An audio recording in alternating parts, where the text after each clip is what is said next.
녹화라고 나오죠. 좋네. 됐지? 오케이.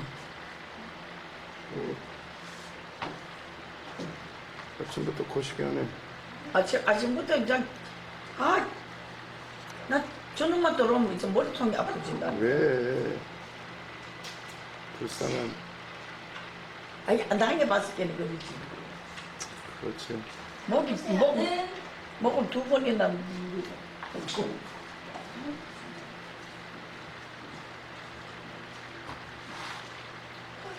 구원이라는 뜻이 구원. 여호수아, 호세아 비슷한 이름이죠.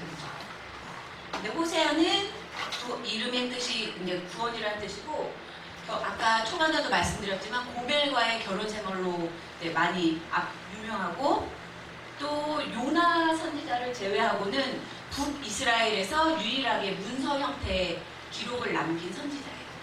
북이스라엘에서 활동했던 선지자 중에 그 기록을 남긴, 자기 이름으로 된 기록을 남긴 선지자는 호세아하고 요나라고 보시면 됩니다. 이 호세아서를 기록한 목적은 호세아 선지자의 그 개인적인 그 결혼 생활을 통해서 하나님과 이스라엘에 대한 관계를 설명해 주기 위해서 호세아서를 기록했다고 볼 수 있죠.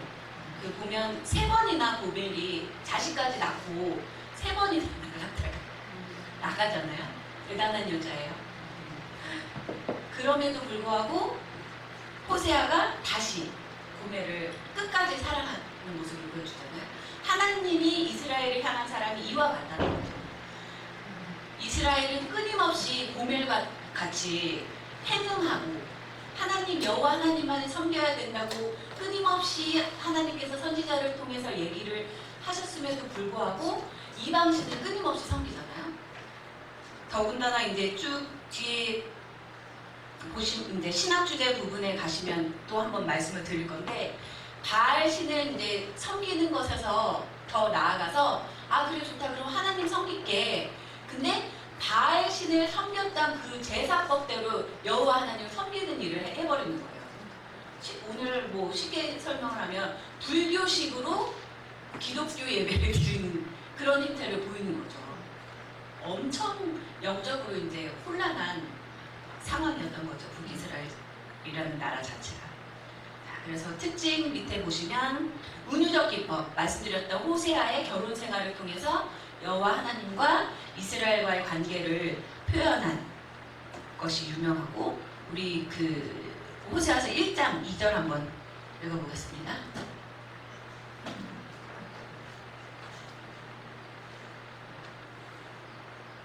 찾으시는 대로 읽어주세요. 여호와께서 1장 2절. 여호와께서 호세아에게 말씀하실 때 여호와께서 호세아에게 이르시되 너는 가서 음란한 여자를 맞이하여 음란한 자식들을 낳으라. 이 나라가 여호와를 떠나 크게 음란합니다 하시니. 여기 보면 참 여호와 하나님께서 호세아에게 엄청난 그 명령을 하시잖아요. 그러니까 호세아가 고멜을 사랑해서 결혼한 게 아니라 하나님이 자신의 뜻을 이스라엘에게, 북이스라엘 백성들에게 보여주기 위한 방편으로서 호세아에게 음란한 저 여자를 취해서 음란한 자식을 낳으라고 이런 명령까지도 하시는 거예요. 호세아가 거부할 수도 있었겠지만 주님의 종인지라 이걸 받아들인 거죠. 그 예레미야서 할 때 말씀드렸지만 하나님께서 결혼하지 말라고 또 명령하시잖아요. 결혼하지 말고 온갖 마음을 다해서 내 말씀을 선포하고 봐라, 망해가는 저 문축을 보라고 말씀하시네요. 이런 명령까지도 하셨을 때 과연 할 수 있을까? 할 수 있을까? 그 생각이 많아지더라고요. 공부를 하면서. 네, 어쨌든 호세아는 받아들인 거예요. 주님의 명령을 받아들이고 주님의 뜻대로 온전히 행했다는 거죠. 이런 호세아의 행동을 이제 학자들은 예언자의 상징적 행동이다. 예언자가 음란한 고멜이라는 여자와 결혼하고 3번이나 그 여자가 들락날락함에도 불구하고 끝까지 내치지 않고 끝까지 보듬었던 그 모습을 통해서 여봐라 하나님이 얼마나 너희를 사랑하시냐 그러니까 돌아와야 되지 않겠느냐 이것을 상징적으로 보여준 책이 호세아서라고 할 수 있죠. 우리 또 4장 6절 찾아서 한번 읽겠습니다. 호세아서 4장 6절.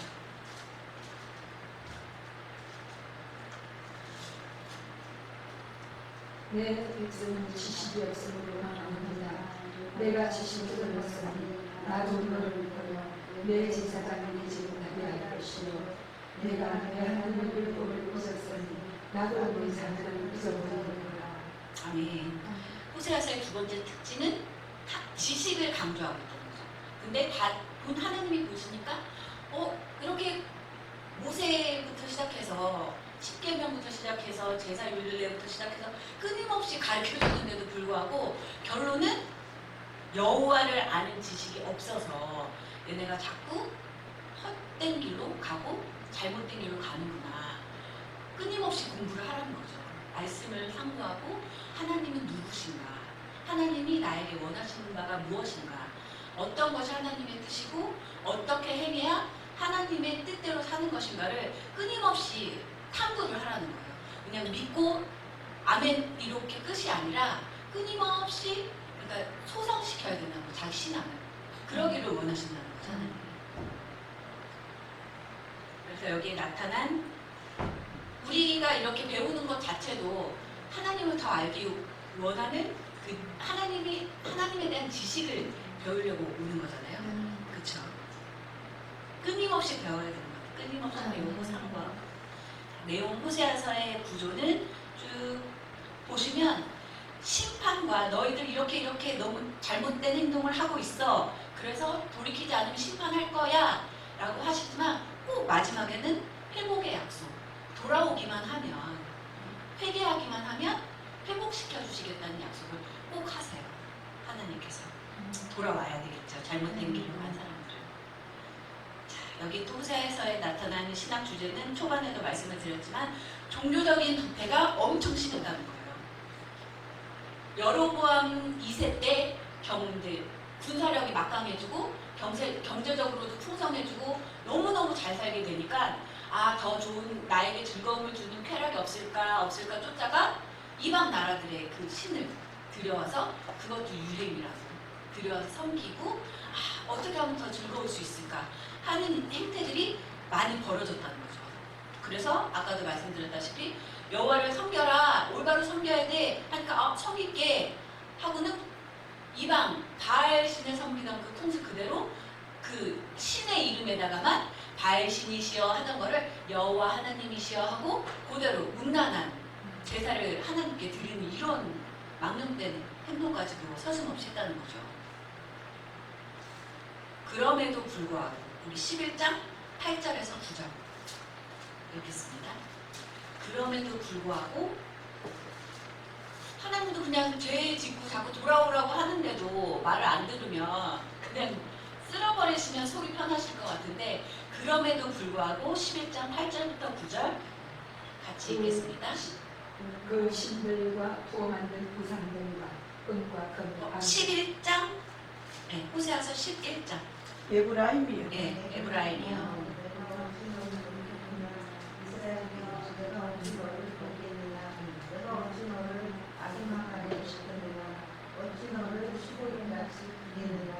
내 마음이 내 속에서 돌아서 나의 능력이 온전히 부족하도다.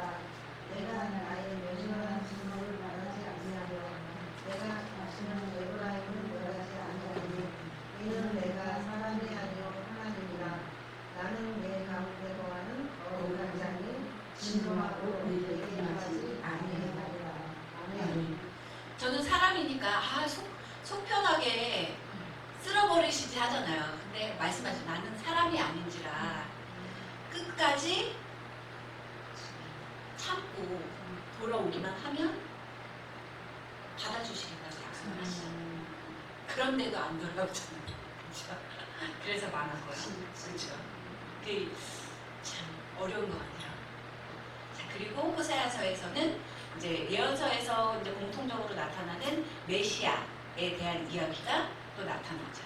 그래서 1장 10절에서 11절을 보면 유다와 이스라엘의 두령이 되시는 메시아에 대해서 언급하고 있고, 또 11장 1절에서는 애굽에 피난 갔다가 오실 것을, 이게 마태복음 2장 15절에 또 같은 내용이 나오거든요. 그 이스라엘에 어렸을 때에 내가 사랑하여 내 아들을 애굽에서 불러내었거늘, 이 이야기가 이제 마태복음 2장 15절 한번 찾아보겠습니다.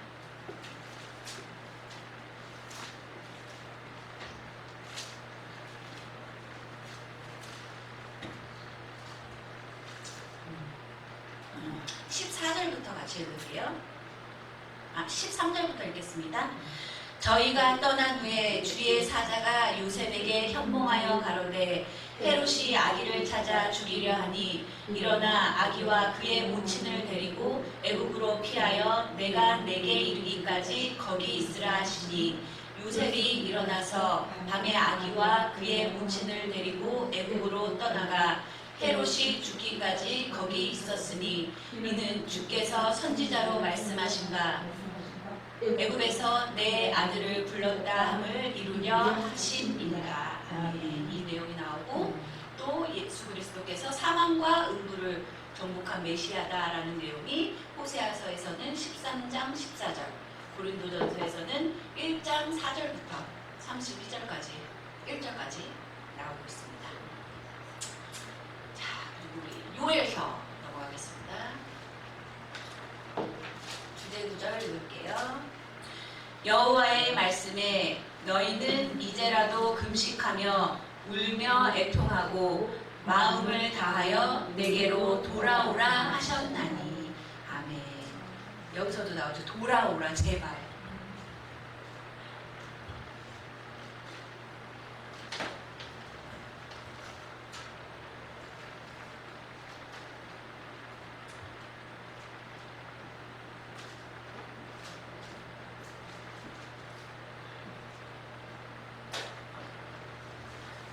요엘이라는 이름의 뜻이 자주 많이 등장한 엘인데 아시죠? 엘이 끝에 붙으면 하나님이라는 전미사고, 요자는 보통 여호와, 야훼로 우리가 하는 것을, 근데 유대 사람들은 지금도 이 부분에 거룩한 야훼 이름을 직접 언급하면 안 된다 해서 아도나이로 이제 바꿔서 있는데, 이제 야훼로 표현되는 히브리어가 이건데, 이게 앞에 붙을 때는 요 형태로 번역이 되기도 해요. 그래서 이것은 여호와는 하나님이시다라는 뜻이에요. 여호와는 하나님이시다. 우리나라 성경도 헬라 70인역도 똑같이 요엘 선지자의 이름을 따라서 책에 명칭을 붙였죠. 근데 요엘이라는 이름이 성경을 읽다 보면 많이 나와요. 제가 적어놨는데 사무엘상 8장 2절, 뭐 역대상 4장 35절 쭉 나오는데 같은 사람이라고는 할 수가 없어요. 그 살았던 역사적 환경 내 이런 것이 다르기 때문에. 근데 요엘이라는 이름의 뜻이 좋잖아요. 여호와는 하나님이시다 하니까 그 이름을 많이 붙였던 것 같아요. 그래서 본문에 나오는 요엘은 부두엘의 아들이며 유다 족속의 선지자로 알려져 있고, 이제 하나님의 선지자 역할을 2년 정도 행했던 것으로만 추정이 되고, 그 이외에 뭐 개인적인 호세아처럼 뭐 고멜 같은 여자랑 결혼을 했다든가 하는 개인적인 사적인 얘기들은 나와 있지가 않아요. 여기 요엘서에서 유명한, 이제 중요하게 나타나는 것이 메뚜기 재앙, 황충이 재앙에 대해서 나오는데, 이 재앙은 이제 영적으로 이스라엘 민족이 장차 이방 민족들에게 멸망당할 것을 뜻하는 것이지만, 여기서도 마지막에는 돌아오기만 하면 회복되는 여호와의 은혜를 나타내주고 있고, 축복을 받는 여호와의, 그 다니엘서 할 때 말씀드렸잖아요. 여호와의 날, 그때가 언제인지 모르지만 괜찮습니다. 여호와의 날을 두려워해야 되는 것은 하나님 앞에 온전히 서지 못하는 사람들이라는 거예요. 다니엘서 마지막 구절에도 나왔지만 다니엘처럼 온전한 신앙생활을 한 사람들은 가서 평안히 내 업을 누리다가 그날을 기다리라. 온전한 신앙생활을 하고 주님이 보실 때 잘하였다 칭찬받을 만한 삶을 산 사람들은 여호와의 날이 축복의 날인 거예요. 그러나 그렇지 못한 사람들에게는 어마무시한 심판의 날인 거예요. 그렇죠? 여호와의 날을 축복의 날로 맞이하려면 돌아오라는 거예요. 잘못된 길에서. 이스라엘 백성에게 그 얘기를 요엘서는 하고 있죠. 이스라엘서의 그 요엘서의 또 특징도 2장 23절에 나오는 이제 예언서들을 보면, 왜냐하면 구약이 우리가 다가올 다가올 메시아에 대해서 예언한 책이라고를 하잖아요. 그래서 특히 예언서에 보면 메시아에 대한 얘기들이 많이 언급이 되어 있어요. 빠지지 않고. 2장 23절에서도 우리 한번 읽어볼까요? 요엘 2장 23절. 시온의 자녀들아, 너희는 너희 하나님 여호와로 인하여 기뻐하며 즐거워할지어다. 그가 너희를 위하여 비를 내리시되 이른 비를 너희에게 적당하게 주시리니 이른 비와 늦은 비가 전과 같을 것이라.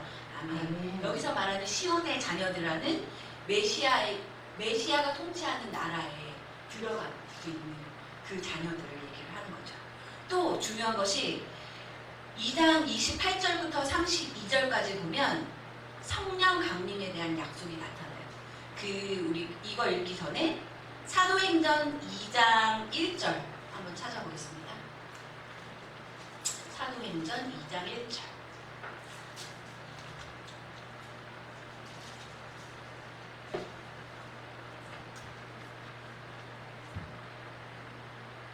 사도행전 2장 1절부터 41절까지의 내용이 오순절날이 이미 이름에 저희가 다 같이 한 곳에 모였더니 호련히 하늘로부터 급하고 강한 바람 같은 소리가 있어 저희 앉은 온 집에 가득하며 불의 혀같이 갈라지는 것이 저희에게 보여 각 사람의 위에 임하여 있더니 저희가 다 성령의 충만함을 받고 성령이 말하게 하심을 따라 다른 방언으로 말하기를 시작하니라. 또 14절로 보시면 베드로가 11사도와 같이 서서 소리를 높여 가로되 유대인들과 예루살렘에 사는 모든 사람들아, 이 일을 너희로 알게 할 것이니 내 말에 귀를 기울이라. 때가 제3시니 너희 생각과 같이 이 사람들이 취한 것이 아니라 이는 곧 선지자 요엘로 말씀하신 것이니 일러스되 하나님이 가라사대 말세에 내가 내 영으로 모든 육체에게 부어주리니 너희의 자녀들은 예언할 것이요 너희의 젊은이들은 환상을 보고 너희의 늙은이들은 꿈을 꾸리라. 그때에 내가 내 영으로 내 남종과 여종들에게 부어주리니 저희가 예언할 것이요 또 내가 위로 하늘에서는 기사와 아래로 땅에서는 징조를 베풀리니 곧 피와 불과 연기로다. 오순절날 다 같이 모여서 기도하고 있을 때 성령이 바람같이 임한 내용이 이 내용이잖아요. 이 내용이 근거가 되는 것이 요엘서 2장 28절부터에 나오는 거예요. 요엘서 2장 28절. 28절부터 32절까지 읽겠습니다. 거기에 내가 내 영을 만민에게 부어주리니 너희 자기의 장로를 인하여 보시며 너희는 꿈을 꾸며 너희 젊은이는 이상을 볼 것이며 그때 내가 또 내 영을 남종과 여종에게 부어줄 것이며 내가 이절을 하늘과 땅에 베풀리니 곧 피와 불과 연기 기르리라. 여호와의 크고 두려운 날을 이르기 전에 해가 어두워지고 달이 핏빛같이 변하리라. 누구든지 여호와의 이름을 부르는 자는 구원을 얻으리니 이는 나 여호와의 말대로 시온산과 예루살렘에서 피할 자가 있을 것이며 남은 자 중에 나 여호와의 부름을 받을 자가 있을 것입니다. 아멘. 성령을 받고 그날을 준비해야 된다는 거죠. 성령을 받지 않으면 그날을 대비하기가 인간의 힘으로는 끊임없이 흔들리잖아요. 제가 예언서를 읽으면 생각하는 왜 이렇게 못 돌아올까? 끊임없이 선지자들을 보내서 어떻게 돌아와야 되는지를 말씀을 해주시잖아요. 하나님께서 하나님 앞에 온전히 서는 것이 무엇인지 끊임없이 하나님 하나님의 종 여호와의 종 선지자들을 통해서 말씀을 해주시는데 왜 그렇게 못 돌아올까? 그 생각해봤는데 그 한 문득 드는 생각이 자기가 잘못 가고 있다는 것조차 인식을 못하는 거예요. 그래서 자기가 일단 돌아오려면 자기가 잘못된 길로 가고 있다. 내가 하는 이 행동이 내가 지금 하고 있는 이 신앙생활이 잘못된 것이다. 하나님이 보시기에 합당하지 않은 것이다 라는 것을 아는 것에서부터 출발을 해야 되는데 그래 이러면 안 되지 하고 깨닫는 순간이 올 수 있을 텐데 가장 큰 문제는 자기가 잘못하고 있다는 것조차도 모르기 때문에 이미 너무 죄악된 길로 멀리 가버려서일까요? 아니면 인정하기 싫어서일까요? 자기가 잘못하고 있다는 걸 인정하고 싶지 않아서 그러니까 자기가 하고 있는 걸 모르니까 아무리 예언자들이 돌아와야 돼 하나님 앞으로 온전히 회개해야 돼 얘기를 해도 내가 왜? 난 잘하고 있는데 회개해야 되는 회개의 필요성조차도 못 느끼는 게 아닐까 그런 생각을 하게 되더라고요. 그래서 끊임없이 내 신앙을 소성시켜야 되는 것이 끊임없이 이제 믿었다고 다 된 것이 아니라 정말 계속해서 늘 주님의 임재 경험을 하고 살으라고 하잖아요. 막 시간을 정해놓고 주여 기도하고 말씀 보고 이런 시간들도 물론 필요하지만 삶 속에서 걷다가도 주님과 대화하고 먹으면서도 주님과 대화하는 늘 삶이 주님의 임재를 늘 경험하는 것이 되어야만 내가 정말 올바로 가고 있는지를 혹시라도 내가 잘못된 길로 한 발짝이라도 들여놓으려고 하고 있는 건 아닐까 하는 그 돌이킬 수 있는 순간을 빨리 맞이할 수 있지 않을까 그런 생각을 하게 되더라고요. 그러니까 이스라엘 백성들이나 유다 백성들이나 하나님의 은혜를 그들만큼 크게 경험한 민족들이 없잖아요. 그렇죠? 출애굽에서부터 시작해서 그럼에도 불구하고 왜 이럴까 하는 게 자기가 잘못했다는 것조차도 인정을 못하고 인정을 안 하고 잘못했는지조차도 모르는 게 아닐까 그런 생각이 들더라고요. 우리는 그렇게 되면 정말 끔찍하지 않아요?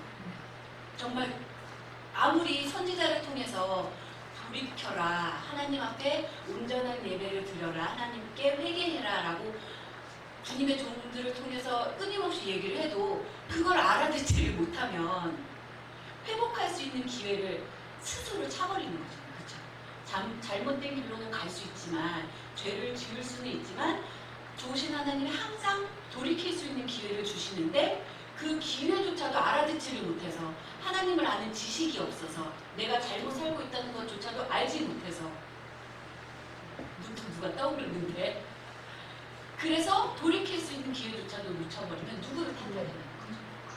이미 다 망한 겁니다. 우리는 그 기회를 잃지 않는 우리가 저부터도 저가 되어야 되겠다고 그런 생각을 많이 했습니다.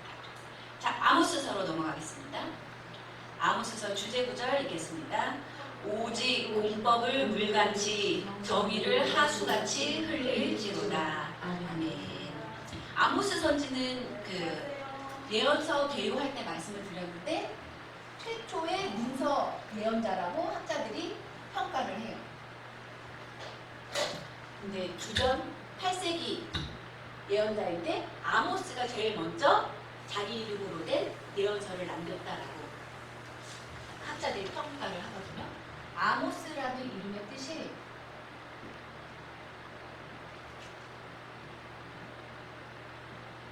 아모스인데 짐진자라는 뜻이래요. 짐진자. 그것이 무슨 짐이냐? 자기 동족들에게 심판이라는 무서운 얘기를 해야 되는 그 신성한 짐을 짊어졌다라는 의미래요.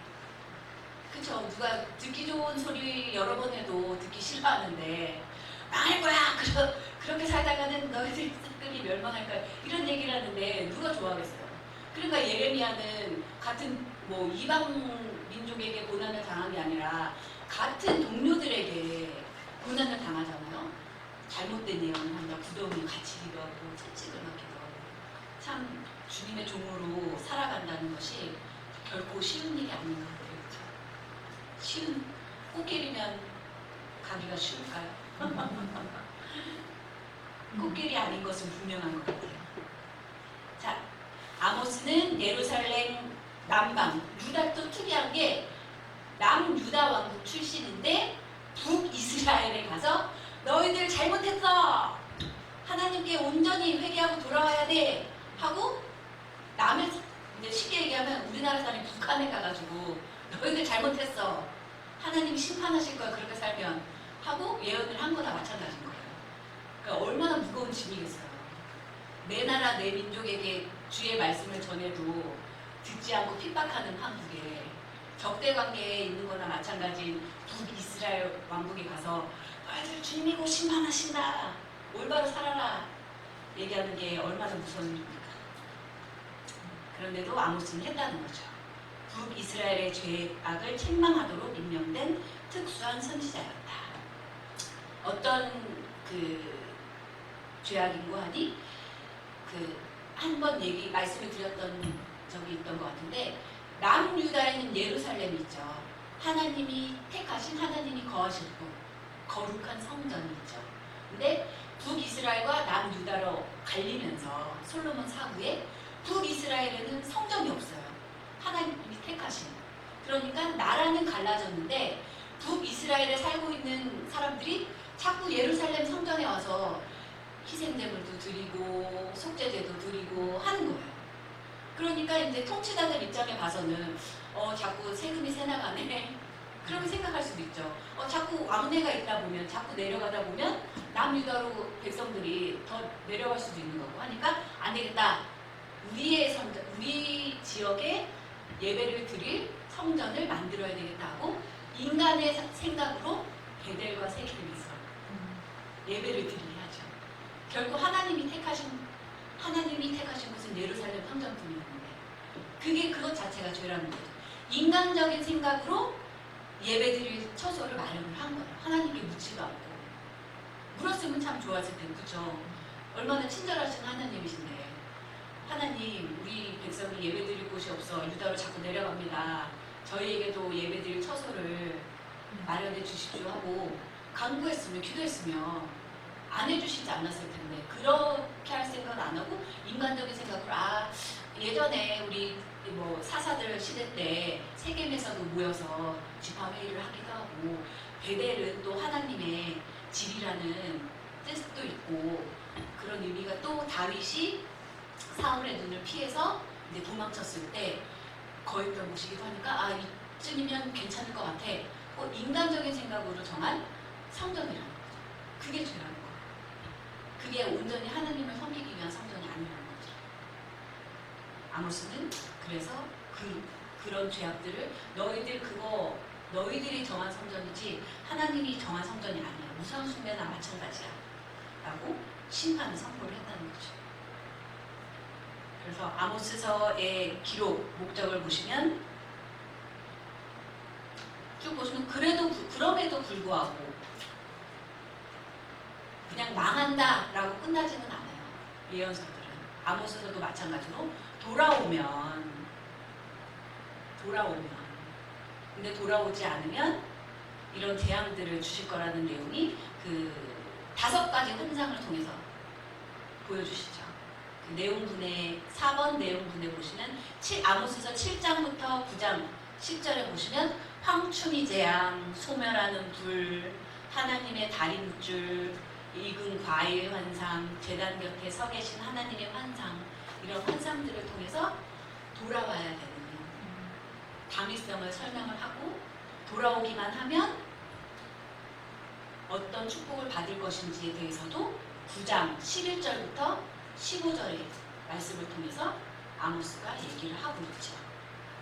그러나 안 돌아왔지요. 우리 9장 11절에서 15절 한번 읽어볼까요? 아모스서 9장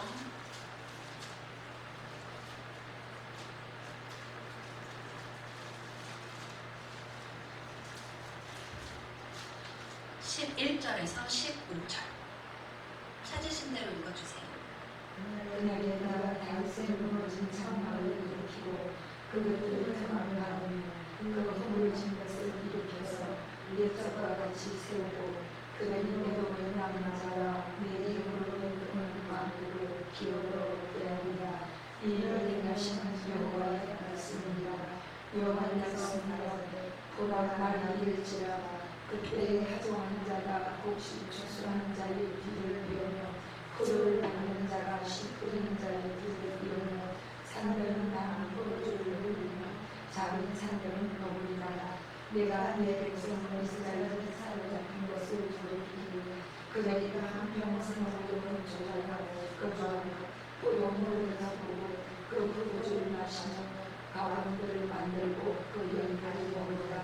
내가 그들을 땅에 심었는데 그러니 내가 준 땅에서 다시 뽑히지 않느니라. 내 하나님 여호와의 말씀입니다. 이렇게 돌아왔을 때에 받을 축복에 대해서까지 선지자들의 입을 통해서 선포가 되는데 안 돌아와요. 그러니까 참 그 완고한 죄가 그 나오잖아요. 그 예수님도 말씀하셨잖아요. 너희는 너네도 못 들어가고 다른 사람도 못 들어가게 한다고. 잘못된 신념을 가진 것이 정말 무서운 것 같아요.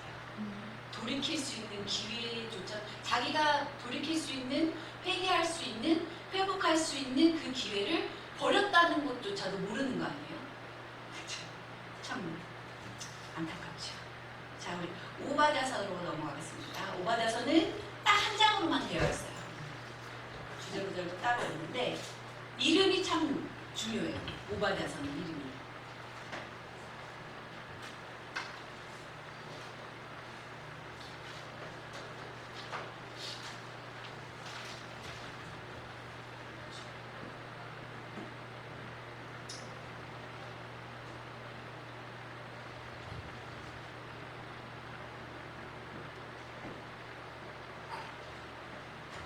이게 오바댜라는 이름인데, 이제 야는 야훼를 뜻하는 어미, 여호와의 종이라는 뜻이에요. 오바댜. 에베드가 종이라는 뜻이에요. 여호와의 종.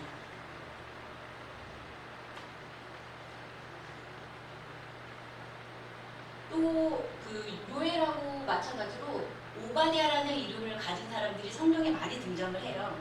열왕기 3에도 나오고 하는데 똑같은 인물인지는 이제 더 똑같은 인물이라고 할 수는 없다고 하고, 참 이사야서에도 보면 제가 그 석사 논문 쓸 때 이사야서에 나와 있는 그 종의 노래에 나타난 여호와의 종 관련해서 논문을 썼는데, 여호와의 종이라고 직접적으로 칭해지는 게 참 의미가 있는 여호와의 종. 이사야서에 나와 있는 여호와의 종은 고난 받으신 예수 그리스도에 대한 오형이라고 하는데, 오바댜는 주로 에돔에 대한 심판을 얘기한 이제 예언자이고, 에돔에 대한 심판을 얘기함과 동시에 예루살렘의 회복과 희망의 말씀도 같이 말한 선지자죠. 그런데 항상 단서가 있어요. 무조건 회복을 시켜주시는 게 아니라 회개해야 돼요. 돌이켜야 돼요.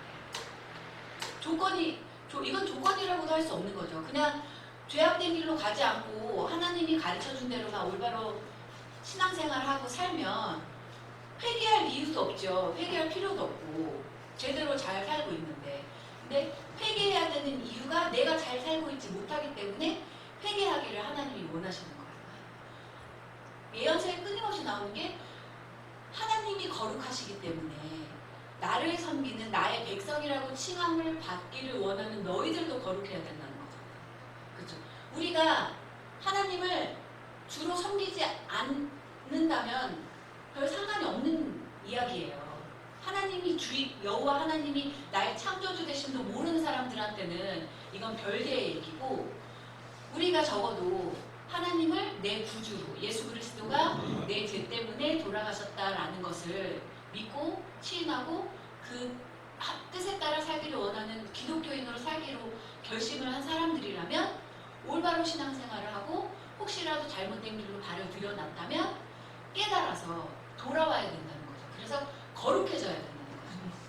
거룩해진다는 것은 그 초반에도 강의 내내 몇 번 계속 말씀을 드리지만 구별돼야 된다는 거죠.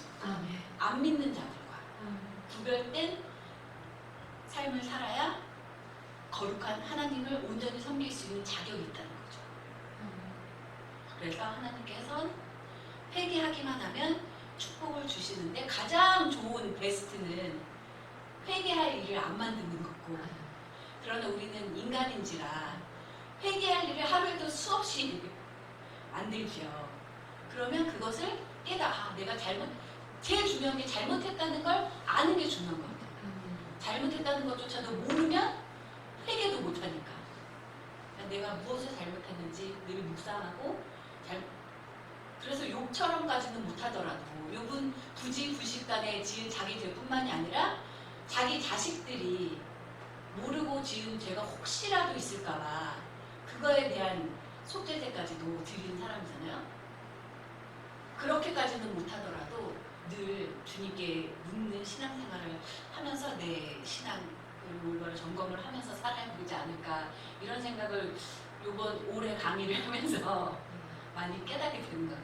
가만히 이제 생각해보면 제가 하나님이 강의를 해라라고 하셨을 때 그 전에는 제가요 계속 못한다고 뺐었는데 제가 좀 많이 깨닫기를 원하셔서 강의를 하라고 이제 받아들이라고 더 하신 것 같아요. 올해는 많이 깨닫게 되는 것 같아요. 공부를 아무래도 해야 되니까 이렇게 헛소리 안 하고 조금이라도 올바른 제대로 된 말을 하려면 공부를 많이 해야 되니까, 그러면서 하나님에 대해서 더 알게 되고 제 스스로 신앙을 점검하게 되는 그런 은혜가 이번 학기에 아주 충만한 것 같습니다. 자, 그래서 이제 오바댜도 심판에 대해, 특별히 에돔에 대한 심판을 얘기했고, 예루살렘에 대해서, 이스라엘에 대해서도 올바로 돌아오면 하나님이 회복해 주실 것이다라는 희망의 말씀을 선포했다라고 마무리를 지을 수 있겠습니다. 우리 요나서 넘어가겠습니다. 요나서가 참 재미있어요. 요나서가 참 재밌어요.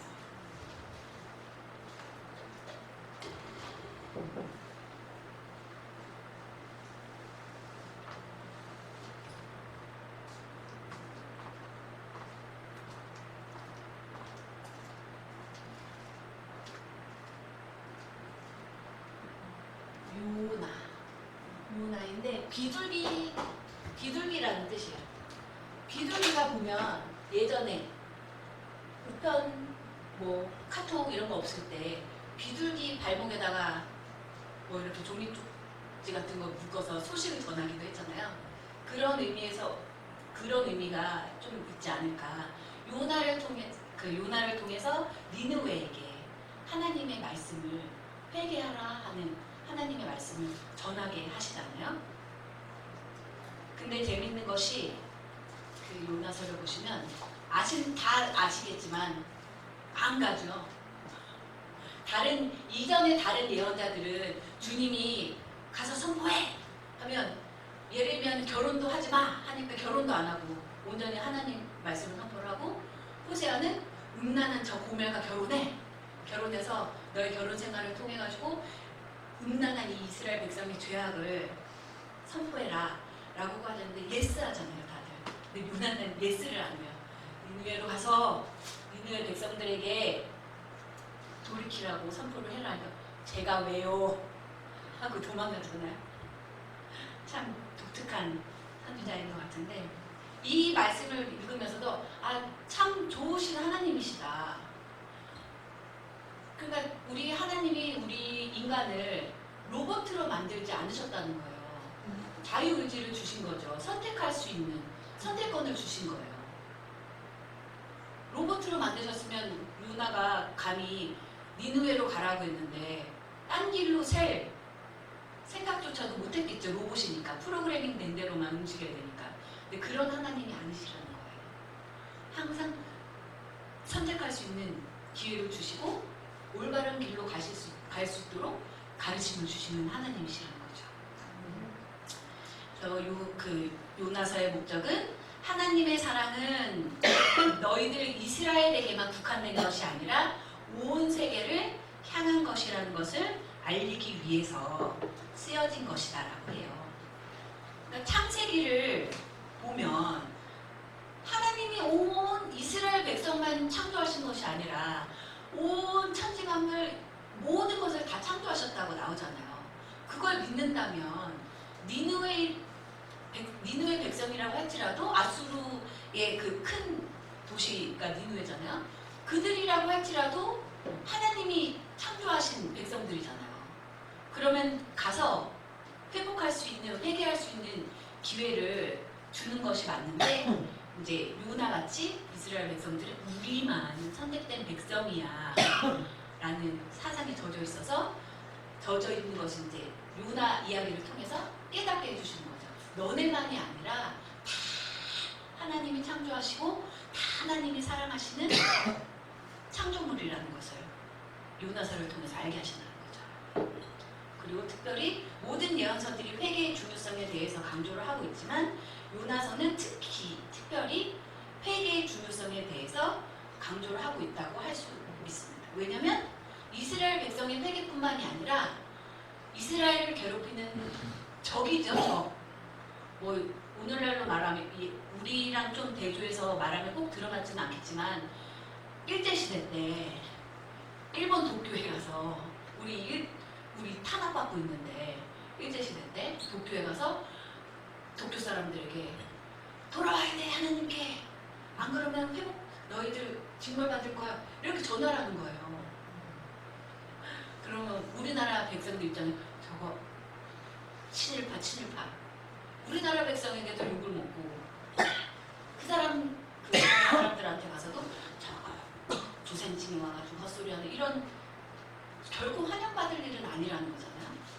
그럼에도 불구하고 요나에게 하나님은 가서 전하고 그 너희들의 중호의 대상이고 너희들의 적이라 할지라도 그들도 내가 창조한 나의 사랑하는 피조물이기 때문에 회개하면 돌아올 수 있는 기회를 주어야 한다. 하나님의 무한한 사랑이죠. 그렇죠? 우리 3장 10절 한번 읽을까요? 요나서 3장 10절.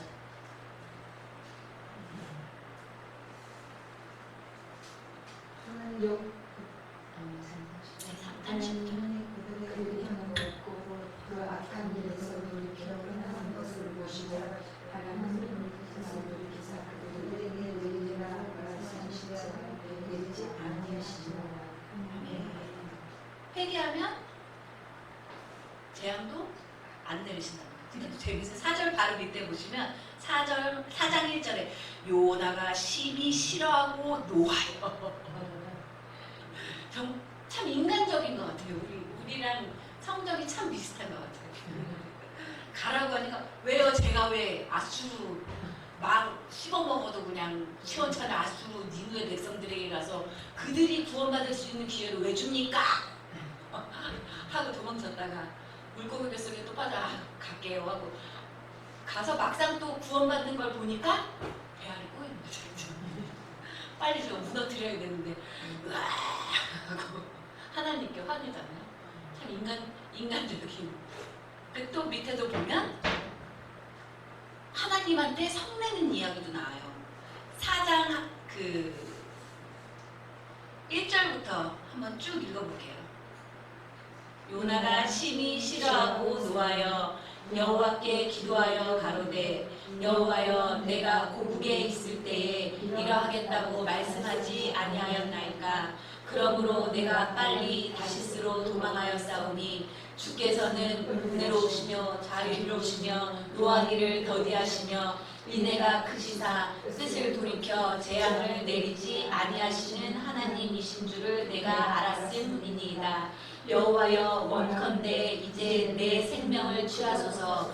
사는 것보다 죽는 것이 내게 나음이니이다. 여호와께서 이르시되 너의 성냄이 어찌 합당하냐 하시니라.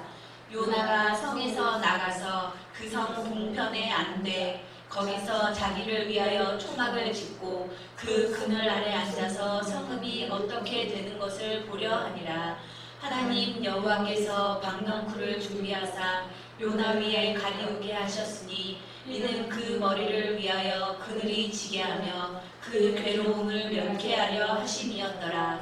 요나가 박넝쿨을 인하여 심히 기뻐하였더니 하나님이 벌레를 준비하사 이튿날 새벽에 그 박넝쿨을 씹게 하심에 곧 식으니라. 해가 뜰 때에 하나님이 뜨거운 동풍을 준비하셨고 해는 요나의 머리에 쬐매 요나가 흥분하여 스스로 죽기를 구하여 가로되 사는 것보다 죽는 것이 내게 나으니라. 하나님이 요나에게 이르시되 내가 이 박넝쿨로 인하여 성냄이 어찌 합당하냐. 그가 대답하되 내가 성내어 죽기까지 할지라도 합당하니이다. 여호와께서 가라사대 내가 수고도 아니하였고 재앙도 아니하였고 하룻밤에 났다가 하룻밤에 망한 이 박넝쿨을 내가 아꼈거든. 하물며 이 큰 성읍 니느웨에는 좌우를 분변치 못하는 자가 12만 명이요 가축도 많이 있나니 내가 아끼는 것이 어찌 합당치 아니하냐. 아멘. 저의 모습을 보는 거. 다 알았다는 거. 주님이 나한테 니느웨로 가라고 하시네. 적국인데 망해야 되는 나라인데 가서 여호와의 말씀을 선포하면 저들이 돌이킬 테고 돌이키면 자기가 다 알잖아요. 은혜로우시고 자비로우신 하나님께서 쟤네가 회개하면 분명히 심판하지 않으시고 구원해 주실 텐데 도망가야 되겠다. 전하지 말아야 되겠다. 하고 도망가다가 자기가 입으로 시인을 하잖아요. 그런데 다시 끌어내시니까 다시 가서 전하고 막상 눈으로 망하지 않고 구원받는 걸 보니까 속이 쓰려서 차라리 죽여주세요. 이러잖아요. 이 꼴을 못 보겠다고. 그런데 정말 인간적이라는 게 자기 입으로 이 적국 니느웨 백성들이 구원받는 것을 두 눈으로 목격하고 나니까 속이 뒤틀려서 못 살겠으니까 죽여주세요 하고는 박넝쿨로 하나님이 뜨거운 애를 가려주시게 하니까 시원하다 하고 그 박넝쿨 걷어가시니까 화내잖아요. 자기가 키운 박넝쿨도 아니면서. 그러니까 하나님이 깨닫게 하시는 거예요. 이렇게까지 하지 않으면 요나가 못 깨달으니까. 너무 친절하게 알려주시잖아요. 야 박넝쿨 네가 심은 거 아니잖아. 네가 갔다가 그늘 맞는 것도 아니고 내가 해준 거고 넌 수고도 안 한 거고 그거 내가 해줬다가 내가 가져갔는데 네가 왜 화내니? 이러잖아. 그러니까 하나님의 뜻을 하나님의 능력을 제한하지 말라는 거죠. 아멘. 하나님은 니느웨 백성도 하나님의 백성이라서 구원하려고 하는데 인간의 좁은 소견으로 우리 민족을 괴롭히는 아수르 민족이라는 것만으로 요나는 니느웨가 구원받는 걸 싫어했잖아요. 하나님의 명령인데도 불구하고 하나님의 능력을 제한하는 거죠. 내 판단이에요. 인간의 판단이에요. 우리는 그러지 않길. 그렇죠. 그러지 말아야 되겠죠. 자, 미가서로 넘어가겠습니다. 미가서 주제 구절 읽겠습니다. 사랑아 주께서 선한 것이 무엇임을 내게 보이셨나니 여호와께서 내게 구하시는 것이 오직 공의를 행하며 인자를 사랑하며 겸손히 내 하나님과 함께 행하는 것이 아니냐. 아멘.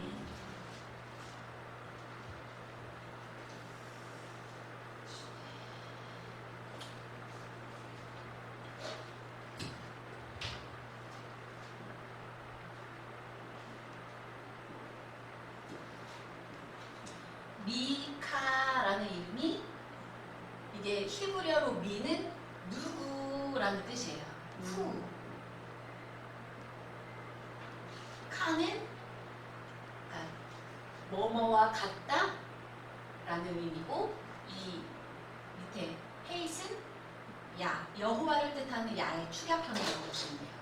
그러니까 누가 여호와와 같을 것인가 라는 뜻이죠. 미가라는 이름이. 이 미가서의 내용도 이 내용입니다. 누가 여호와와 같느냐.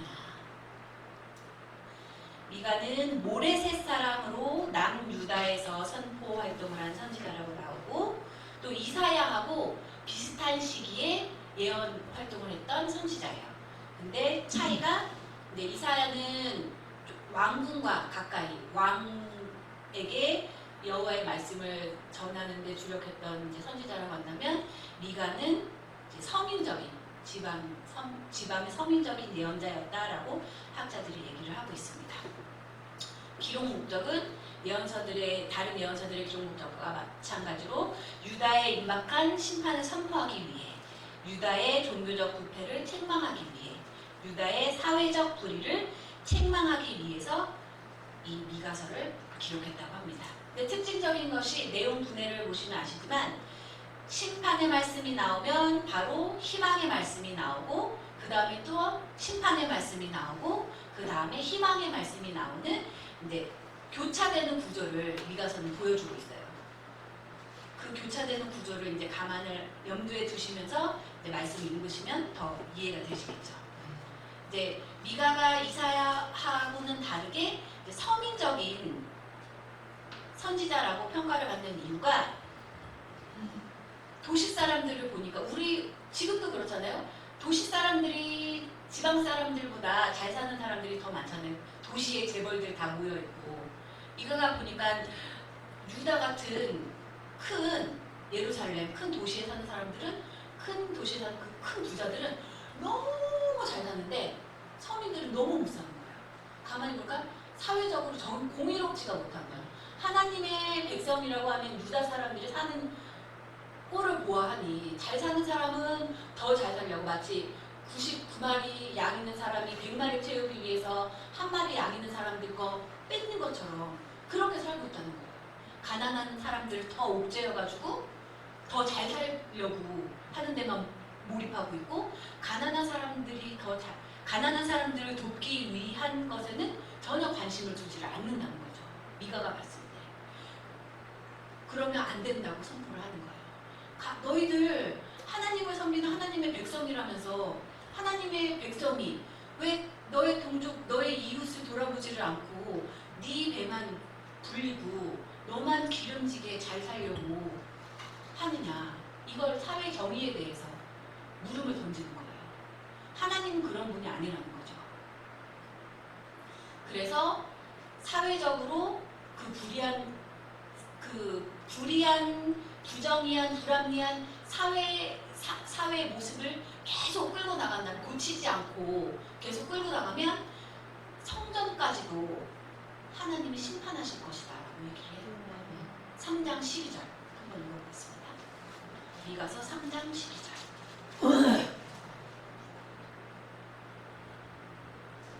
그러므로 너희가 만나와 시온을 가라고 같이 되고, 예루살렘은 무기가 되고, 성전의 삶은 수풀로 부모를 시되리라.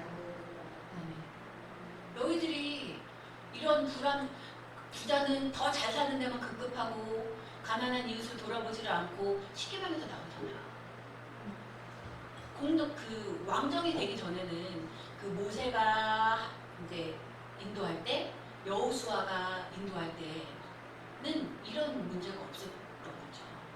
하다못해 사사들이 이제 이끌어갈 때조차도 이런 문제가 없었는데, 왕을 세워주세요 해갖고 왕이 세워지고 난 다음부터는 아무래도 기득권층이라는 게, 권력층이라는 게 생기고, 권력의 지배를 받는 이제 비권력인 서민들이 생기기 마련이잖아요. 사회 구조를 보면 어쩔 수가 없는 거예요. 그러면 권력을 가진 사람들이 깨어서 다 같이 잘 살기 위한 방법을 강구를 해야 되는데, 처음에는 그랬을지 몰라도 갈수록 내 곳간 채우는 데에만 급급해지고, 그러다 보니까 힘없는 사람들은, 가진 게 없는 사람들은 더 비천한 처지에, 빈궁한 처지에 빠질 수밖에 없다는 거죠. 그게 하나님 보시기에, 공의로운 하나님이 보시기에 합당치 않다는 거예요. 계속 그렇게 살면 성전일지라도, 예루살렘일지라도, 시온일지라도 하나님이 가차없이 쓸어버리신다는 거죠. 그러면 안 되겠죠. 우리한테도 시사하는 바가 많죠. 참 인간이라는 것이. 그러니까 어느 정도 이제 자기 필요가 충족이 되면 이제 주변도 돌아보고 이렇게 하면 좋은데, 그러면 아무런 이제 사회 문제가 없을 것 같은데 그게 안 되나 봐요. 가진 사람들은 제가 생각할 때는 재벌들 저 정도 돈 가졌으면 그만 물러나고 이렇게 좀 해도 될 것 같은데 그게 아닌가 봐요. 제가 재벌이 아니어서 그런지 몰라도 그런가 봐요. 에휴, 그쵸. 우리 미가서 7장 7절부터 20절이 이제 하나님이 너희들이 온전한 사회 정의를 실현을 하고 하나님이 항상 기준이 되는 건 하나님 보시기에 합당한 거예요. 하면 그렇게 살면 7장 7절에서 20절 말씀과 같이 회복을 시켜주신다는 거죠. 근데 했을까요? 못했을까요? 자, 우리 나훔서 마지막으로 나훔서 주제 구절 읽겠습니다. 파 있을진저 피성이여 그 속에는 괴휼과 강포가 가득하며 늑탈이 떠나지 아니하는도다. 아멘. 미가가 그렇게 사회 정의를 부르짖고 불쌍한 이웃을 돌아보라고 했지만 못했죠.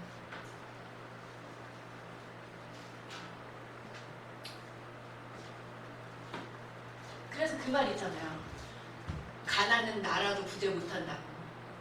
그게 일면 맞는 말이기도 한데 어떻게 보면 있는 사람들의 변명일 수도 있는 것 같아요. 아, 가난은 나라도 구제 못하는데 내가 뭐 내 돈 얼마 기부하고 뭐 이런다고 해서 그 사람들이 잘 살 수 있을 것 같아? 변명이죠.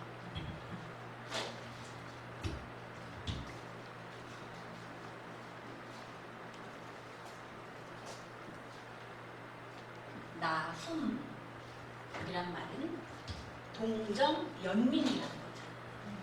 불쌍한 너의 이웃에게 연민 좀 느끼고 동정심을 갖고 도와줄 줄 좀 알으라 이러는 거예요. 나훔서의 내용이.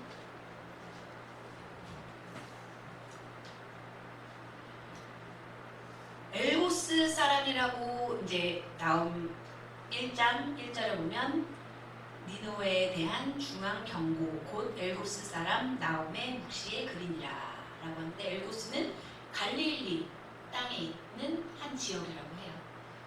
이 사람도 요나하고 마찬가지로 니느웨에게 이제 심판을 선포를 하는데, 니느웨에도 미가 시대의 그 사회 불합리, 정의롭지 못한 부자는 계속 부자되고 가난한 사람은 끝도 없는 나락으로 떨어져서 계속 못 살고, 이게 뭐 비단 유다 왕국의 문제만은 아니죠.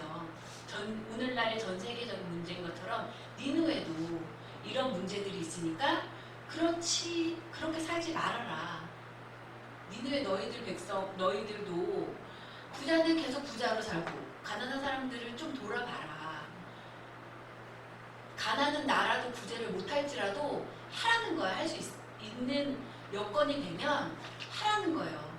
구제를 하고 못하고는 나중 문제고 하라는 거예요. 그걸 얘기를 하는 거예요. 그러지 않으면 하나님이 너희들을 심판하실 것이다 라는 내용인 거죠. 근데 특징적인 게 이사야서하고 이제 문학적 표현이 흡사하다고 학자들이 얘기를 해요. 나훔서에 나와 있는 우리 1장 15절 읽겠습니다. 의자가 아름다운 소식을 알려고 화평을 찾는 자들이 사무에 돌아 그가 내 절을 지키고 내 소원을 갖고 지켜 아는 진리를 배웠으니 그가 다시는 내 가운데로 통행하지 아니하리라 하시니라. 아멘. 이 말씀이 비슷한 스타일 형태로 이사야 52장 7절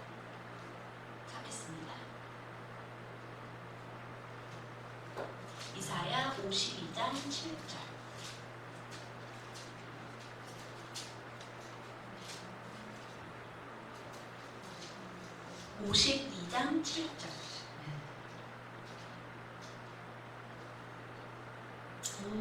좋은 소식을 정하는 전하는 공포하며 그때 도전을 가져오며 구원을 공포하며 시온을 향하여 이르기를 내 하나님이 혹시하신다 한 자의 삶을 여는 바이 어찌 그리 바란다고.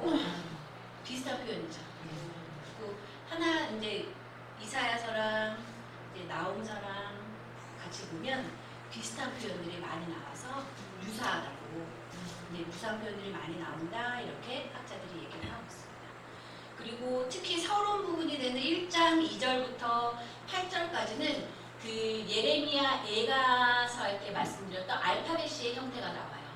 예레미야 애가 할 때도 에이카 알렉으로 시작해서 1절은 알렉으로 시작하는 단어로 시작하고 2절은 두 번째 알파벳인 베트로 시작하는 단어로 시작하는 알파벳의 형태가 예레미야 애가의 특징이라고 말씀을 드렸잖아요. 그런 알파벳의 형태가 1장 2절부터 8절까지 나와요. 원문으로 보면, 이거는 원문으로 보지 않고 한글 성경으로 봐서는 이제 뚜렷하게 확인이 되지가 않는 부분이기는 한데 참고적으로 말씀을 드렸어요. 나홈의 신학 주제는 이스라엘을 오랫동안 괴롭혀왔던 아수르의 멸망은 결국 하나님의 심판이다라는 이제 내용인데, 그럼에도 불구하고 그냥 아수르일지라도 그냥 심판하시는 것이 아니라 항상 돌이킬 수 있는 기회를 주시는 하나님이시라는 것도 나오죠. 이 하나님이 기회를 주실 때 기회를 놓치지 않는 것도 참 중요한 것 같아요. 이제 창세기 아담도 먹을 수 있어요. 하나님 먹을 수 있는 걸 아시는 거죠. 먹을 수 있지만 아담아 네가 어디 있느냐 했을 때 하나님 기회를 주신 거잖아요. 하나님 사실은 제가 하나님이 먹지 말라고 하신 과일로 얘기를 하면 되는데 남 탓을 하잖아요. 숨고 아니 내가 하려고 한 게 아니고 하나님이 저에게 주신 하나님 탓하고 하와이 탓을 하잖아요. 돌이킬 수 있는 기회를 분명히 하나님이 모르시고 하나님이 아담이 선악과 먹은 걸 모르시고 물어보시는 게 아니잖아요. 또 가인도 가인아 네 동생 아벨이 어디 있느냐 기회를 주시잖아요. 근데 제가 동생을 지키는 자니까 자기 발로 기회를 뻥 차버리는 거예요. 쭉 보면 정말 그 회개하는 게 중요하지만 그보다 더 중요한 게 하나님이 돌이킬 수 있는 기회. 잘못은 누구나 다 할 수 있죠. 그렇죠? 잘못 안 하고 사는 사람이 어디 있어요? 우리가 하나님이 아닌데 다 죄를 지을 수 있고 안 지으면 좋지만 왜 예수님이 그러셨잖아요. 율법에는 직접적으로 지은 죄만 죄지만 내가 말하노니 생각으로 지은 죄도 죄다라고 말씀하시잖아요. 얼마나 우리 저만 해도 생각으로 죄를 얼마나 많이 짓는데 아유 못된 서방 같으냐고 이런 거 죄를 많이 짓는데 죄는 누구나 다 지을 수 있지만 인간이니까 약한 지을 수 있지만 중요한 게 내가 죄를 지었다라는 것을 깨닫는 게 정말 중요한 거예요. 그걸 깨닫지 못하면 하나님이 아담처럼 가인처럼 이스라엘 백성처럼 하나님이 돌이킬 수 있는 기회를 분명히 주시는데도 불구하고 스스로 그 기회를 차버리잖아요. 회개할 수 있는, 회개하기만 하면 하나님은 받아주시고 받아주시는 것뿐만이 아니라 더 풍성하게 축복을 내려주시는데 그거를 못하는 게 참 문제인 것 같아요. 그래서 이스라엘 백성도 못하니까 결국 묵시 얘기 계속 예언서하면서 나오는데 지난주에 할 때 말씀을 예언서하고 묵시하고 조금 다른 것이 예언서들은 말씀드렸죠. 기존 체제에 대한 회복을 얘기를 해요.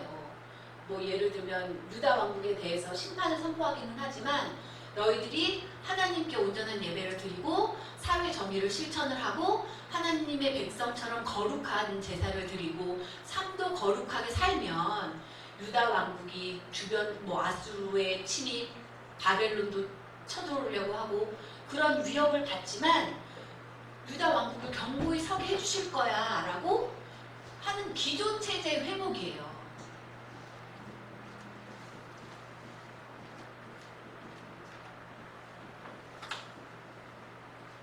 이 여호와의 날 언젠지는 아무도 몰라요. 하나님만 아세요. 근데 그렇게 예언자들을 보내서 돌이켜라 돌이켜라 돌이켜라 돌이켜라 했지만 안 되는 걸 아시는 거야. 안 되겠다. 그날 이 되면 쭉정이와 가라지 알곡을 구분을 하시는 그날이 그날인데 그날이 되면 새 하늘 새 땅 메시아가 직접 통치하시는 메시아 왕국을 하나님이 직접 통치를 하시겠다는 거잖아요. 기존 체제에 필요 없다 이거예요. 기존 체제를 회복시켜 주겠다고 제발 좀 돌아오라고 아무리 얘기를 여호와의 종 예언자들을 통해 했지만 안 되는구나. 마음이 너무 완악해져. 잘못 살고 있다는 것조차도 모르니까 안 되겠다. 기회를 준다고 해봐. 저 그 기회 필요 없는데요? 하고 있으니까. 왜냐면 나 회개할 거 없는데요?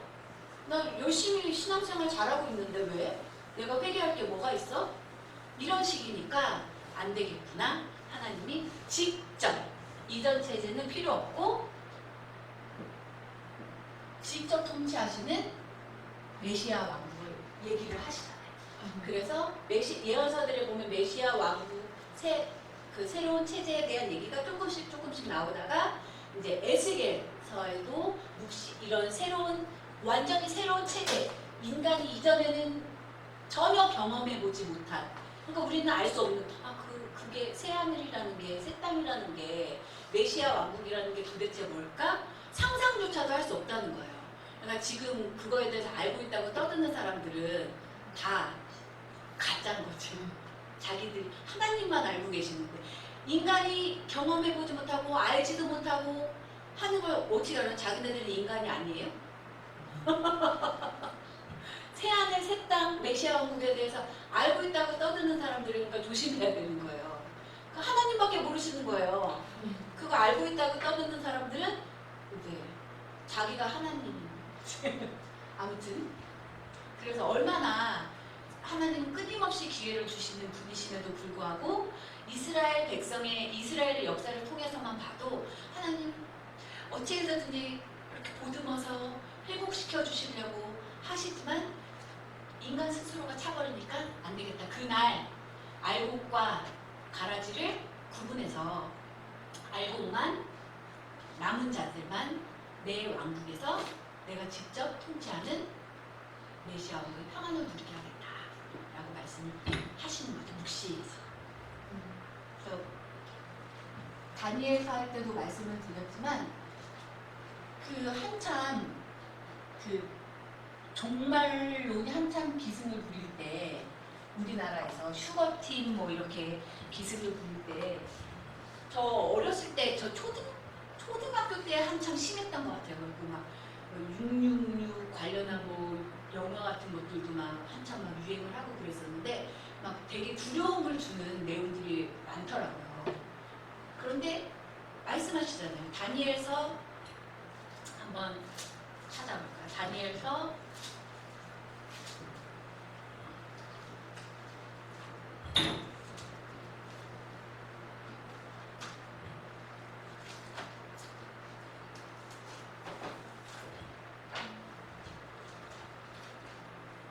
12장 13절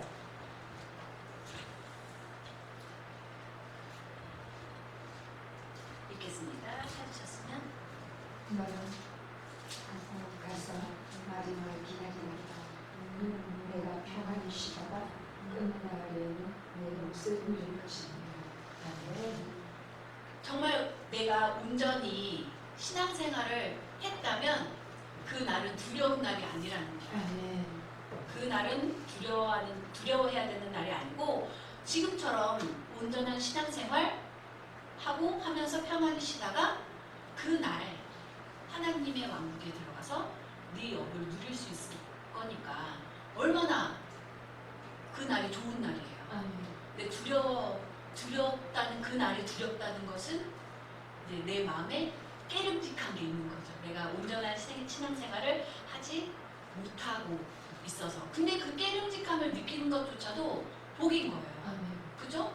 깨름직함을 느끼면 돌이킬 수 있잖아요.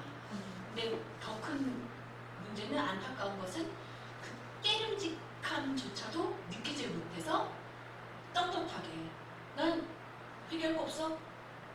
이렇게 완고하고 완악한 신앙생활을 하는 게 한 사람들이 그날을 두려워해야 되지 않을까 싶습니다. 자, 이제 드디어 다음 주면 마지막 강의인데요.